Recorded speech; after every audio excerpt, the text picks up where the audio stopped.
नमस्कार। आज हम डिस्कस करेंगे इंपॉर्टेंट हिमाचल प्रदेश जी के क्वेश्चन। सभी question exam point of view से इंपॉर्टेंट है। वीडियो के लास्ट में मैं आपसे क्वेश्चन भी पूछूंगा जिसका आंसर आपको नीचे कमेंट बॉक्स में बताना है। इस वीडियो का पीडीएफ फाइल आप हमारे टेलीग्राम चैनल से डाउनलोड कर सकते हैं। टेलीग्राम पर आपको प्रीवियस वीडियो की पीडीएफ भी मिल जाएगी। चलिए फिलहाल के लिए डिस्कस करते हैं आज की वीडियो का फर्स्ट क्वेश्चन। क्वेश्चन नंबर 1 है टू प्रोवाइड रिचार्ज फैसिलिटी, यहाँ पर होगा फैसिलिटी इन विलेजेस, चलो गाँव की और फिर से कैंपेन लॉन्च हुआ है। तो देखिए ग्रामीण क्षेत्रों में रिचार्ज की सुविधा देने के लिए चलो गांव की और फिर से अभियान किसके द्वारा शुरू किया गया है। देखिए गांव में जो है वो रिचार्ज की सुविधा देने के लिए चलो गांव की और कैंपेन जो है वो शुरू किया गया है बीएसएनएल के द्वारा। ऑप्शन बी जो है वो सही आंसर है।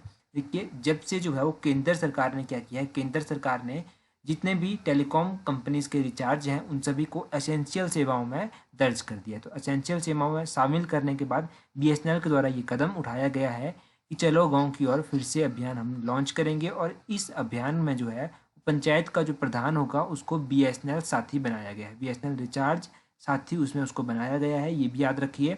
अब यहाँ से आप बीएसएनएल के बारे में थोड़ा सा जान लीजिए। सबसे पहले क्या जानेंगे, बीएसएनएल की फुल फॉर्म क्या है। तो बीएसएनएल की जो फुल फॉर्म है वो है भारत संचार लिमिटेड। और बीएसएनएल की स्थापना कब हुई थी? बीएसएनएल की फुल फॉर्म के बाद अगर बीएसएनएल की स्थापना आप देखेंगे तो भारत संचार निगम लिमिटेड की जो स्थापना थी वो 15 सितंबर 2000 को हुई थी। 2000 को उसकी स्थापना हुई थी, ये भी याद रखिए। तो इतना बीएसएनएल के बारे में हमने जाना और ये नया कैंपेन लॉन्च किया गया है इसके बारे में हमने जाना। The movement started under the aegis of Kisan Sabha in which Shri Lakshmi Singh and Vaid Surat Singh played pivotal role is. Kisan Sabha के तत्वावधान के तहत शुरू हुए आंदोलन जिसमें श्री लक्ष्मी सिंह और वैद सूरत सिंह ने महत्वपूर्ण भूमिका निभाई थी, वो कौन सा आंदोलन था? देखिए उस आंदोलन की जब आप बात करेंगे तो कौन सा आंदोलन था? वो था पझौता आंदोलन। कौन सा ऑप्शन सही है? ऑप्शन बी जो है वो सही आंसर है, पझौता मूवमेंट सही आंसर है। अच्छा यहाँ से हम पझौता मूवमेंट के बारे में एक बार जान लेते हैं कि पझौता मूवमेंट आखिरकार क्या थी।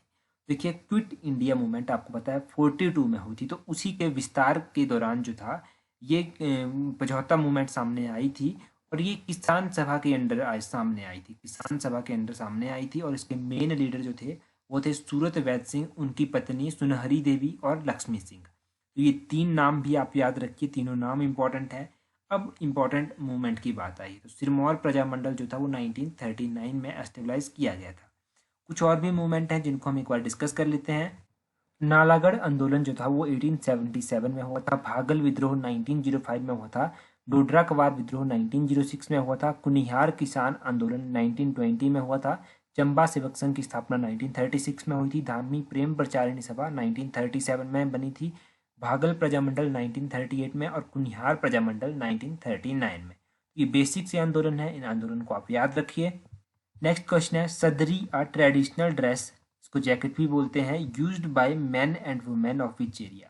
सदरी जो है एक ट्रेडिशनल ड्रेस है, ये कौन से क्षेत्र के लोगों के द्वारा जो है वो आमतौर पर पहनी जाती है।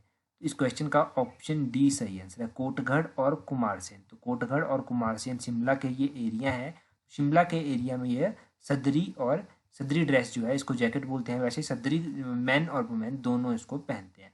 यहाँ से आप ये याद रखिए। अब प्रीवियसली जो एचएस में क्वेश्चन पूछा जा चुका है उसको एक बार देख लेते हैं। एक ड्रेस के बारे में पूछा गया था, डोहरू। डोहरू एक ड्रेस है, तो ये जो है वो कौन से एरिया की वुमेन जो है वो पहनती हैं। तो ये डोहरू जो है ये किन्नौर से संबंध रखता है, किन्नौर की वुमेन से ये संबंध रखता है, ये आप याद रखिए। तो ये हमने दो ड्रेसेस देखी, कुछ और इंपॉर्टेंट ड्रेसेस देख लेते हैं। देखो थिपांग जो है कैप होती है, श्यू जो है वो भी कैप होती है, शुक्तू जो है वो शॉल होता है, भजांग जो है वो शर्ट होती है, दोहरी एक वुलन साड़ी होती है, रागोया ऑर्डिनरी शर्ट होती है और खेरा एक वुलन रोप होता है। तो ये ड्रेसेस हमने जाने, ये ड्रेसेस हैं इंपॉर्टेंट ड्रेसेस। नेक्स्ट क्वेश्चन है who was the raja of Kullu when it became tributary of Bengal for 10 years. Bengal की जब ये ट्राइब्यूटरी बनी थी, शाखा बनी थी कुल्लू, तो उस समय कुल्लू के राजा कौन थे? उस समय कुल्लू के राजा थे ऑप्शन सी निषुद्ध पाल। निषुद्ध पाल उस समय कुल्लू के राजा थे। बात डिस्ट्रिक्ट कुल्लू की हुई है तो डिस्ट्रिक्ट कुल्लू से रिलेटेड जितने भी इंपॉर्टेंट क्वेश्चन अभी तक हम कर चुके हैं उन सभी क्वेश्चंस को क्विकली रिवाइज करते हैं। बात करेंगे डिस्ट्रिक्ट कुल्लू की। इसकी स्थापना 1 नवंबर 1966 में हुई थी। इसका एरिया है 5503 square kilometre. Gayatri temple district Kullu में स्थित है। लालचंद प्रार्थी गैलरी कुल्लू में स्थित है। कुल्लू प्रदेश की कहानी किताब लालचंद प्रार्थी के द्वारा लिखी गई थी। जलोरी दर्रा हामटा दर्रा कुल्लू में है। दुलाची दर्रा मंडी को कुल्लू से जोड़ता है। सिद्धिधार श्रावण वैली बशैलियो पीक ये कहाँ पर है, ये कुल्लू में स्थित है। Triyugi temple Bachheshwar Mahadev temple, Anjani Mahadev temple और दियोटिपा ये कुल्लू में स्थित है। Kais wild life sanctuary Kullu में स्थित है। 1964 में जो था वो private angora rearing farm set up किया गया था डिस्ट्रिक्ट कुल्लू के माहौल में। विशुद्ध पाल ने अपनी राजधानी जगतसुख से नगर को शिफ्ट की थी और जगत सिंह ने अपनी राजधानी जो थी वो नगर से सुल्तानपुर को 1660 में शिफ्ट की थी। कुल्लू के राजा कैलाश पाल ने अंतिम समय पाल टाइटल जो था अपने नाम के साथ लगाया था। कुल्लू के राजा प्रीतम सिंह जो थे वो संसार चंद के समकालीन थे। तिब्बतियों के द्वारा 1530 ईस्वी में अटैक किया गया था।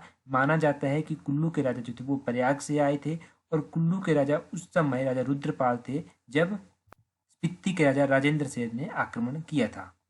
कुल्लू के राजा प्रसिद्ध पाल ने जो था वो कुल्लू को स्पीति के राजा चेत सेन के चंगुल से आजाद किया था। हामटा और कुनाह में जो है वो पोटैटो डेवलपमेंट सेंटर स्थित है डिस्ट्रिक्ट कुल्लू में। तो ये बेसिक इन्फॉर्मेशन है डिस्ट्रिक्ट कुल्लू के बारे में। डिस्ट्रिक्ट कुल्लू एक इंपॉर्टेंट डिस्ट्रिक्ट है, तो यहाँ से आप जितने भी क्वेश्चन हमने डिस्कस किए इन सभी को याद रखिए। नेक्स्ट क्वेश्चन है, battle of Katsan took place between Ghulam Qadir Rohilla and Raja Jagat Prakash of which state.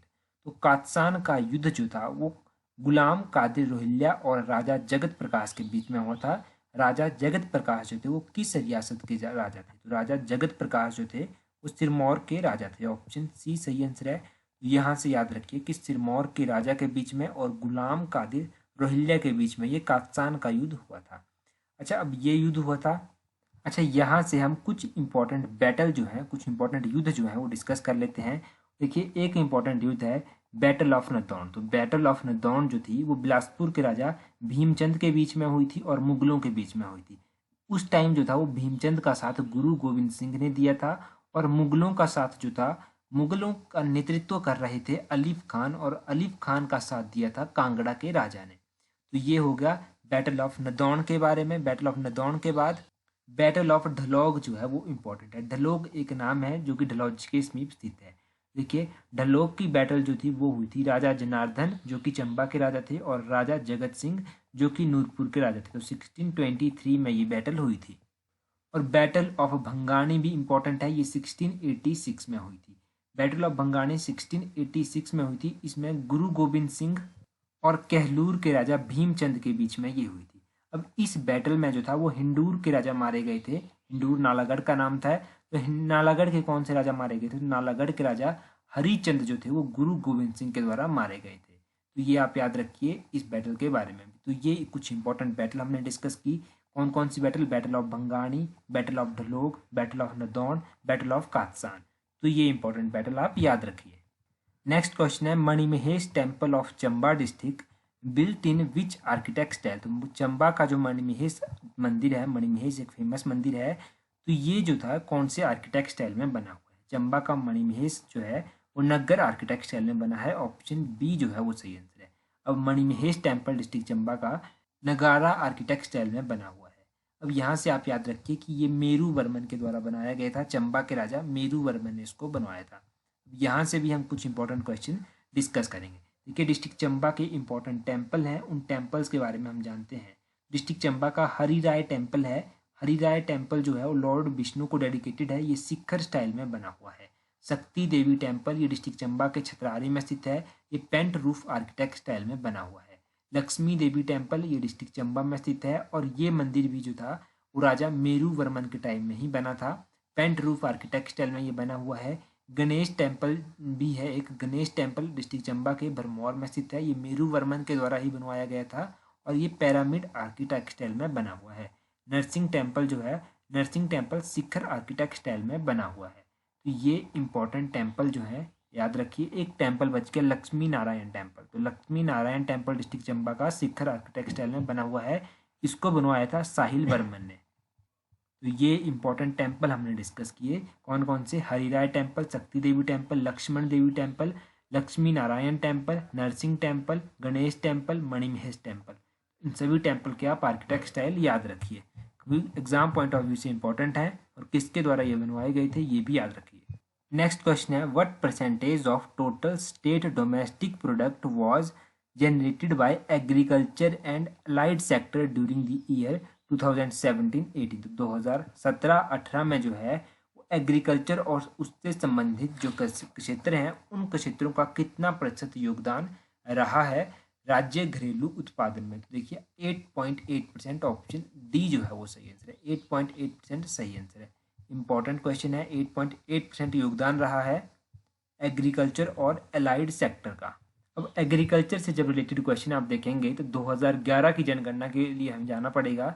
2011 की जनगणना के अनुसार 89.96% लोग जो हैं ये लोग ग्रामीण क्षेत्रों में रहते हैं और 69% रोजगार जो है वो कृषि और कृषि से संबंधित कामों के द्वारा दिया जाता है। 69% रोजगार दिया जाता है एग्रीकल्चर के द्वारा, ये भी याद रखिए। तो ये बेसिक सा ही हमने एग्रीकल्चर के बारे में डिस्कस किया। नेक्स्ट क्वेश्चन देखते हैं। नेक्स्ट क्वेश्चन है total area under tea cultivation in Himachal Pradesh is. Himachal Pradesh का कुल कितना क्षेत्र जो है वो चाय की खेती के अधीन है। 2311 हेक्टेयर, ऑप्शन ए जो है वो सही आंसर है। ये चाय की खेती के अधीन है। अब बात करते हैं टी कल्टीवेशन की। तो टी कल्टीवेशन के बारे में इंपॉर्टेंट क्वेश्चन आपको पता होने चाहिए। चाय जो है वो डिस्ट्रिक्ट कांगड़ा में मुख्य रूप से उगाई जाती है। तो डिस्ट्रिक्ट कांगड़ा की अगर हम बात करें तो डिस्ट्रिक्ट कांगड़ा में चाय का उत्पादन जो है वो 1850 ईस्वी में शुरू हुआ था और डिस्ट्रिक्ट कांगड़ा की जो चाय है वो मार्केट में ग्रीन गोल्ड नाम से बिकती है। और बात करेंगे चाय की खेती की, तो चाय की खेती लगभग 2311 हेक्टेयर एरिया पर की जाती है। तो ये बेसिक सा हो गया टी कल्टीवेशन के बारे में।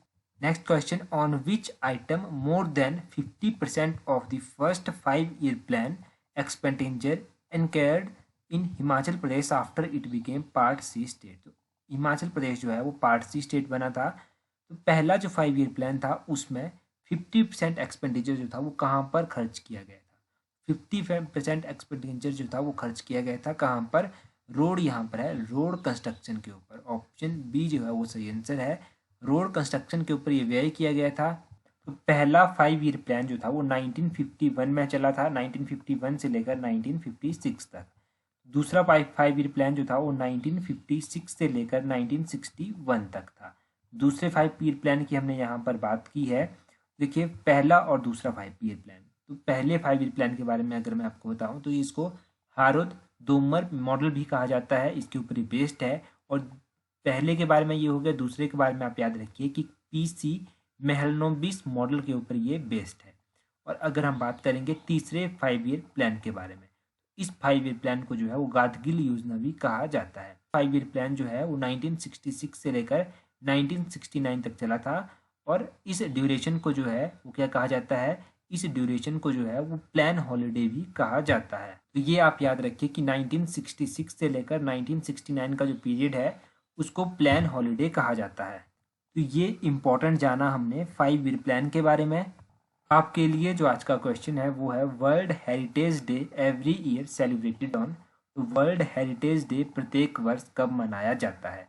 अब 4 ऑप्शन दी गई हैं, अपना आंसर कमेंट करके जरूर बताएं। और हिमाचल इंडिया में टोटल कितनी हेरिटेज साइट हैं वो भी कमेंट करके बताएं। That's all for today. Thank you for watching the video.